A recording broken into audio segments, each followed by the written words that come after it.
নুরুল ইসলাম ফারুকীর মতো একজন, আমি আলেম বলছি না, একজন মুসলমান, তো আপনি বুকের উপর বসে হাসি মুখে ছুরি চালানো কোন দাজ্জালের পক্ষে সম্ভব হবে না।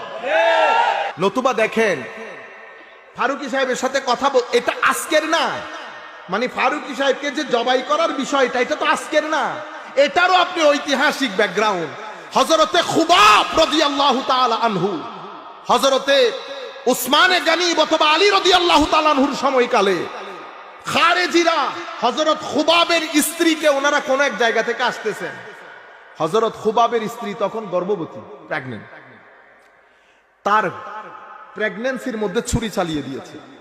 শুধু অপরাধ কি? হযরত আলীকে কাফের বলতে হবে রাদিয়াল্লাহু তাআলা আনহু। হযরত আলীর ব্যাপারে তোমার রায় কি?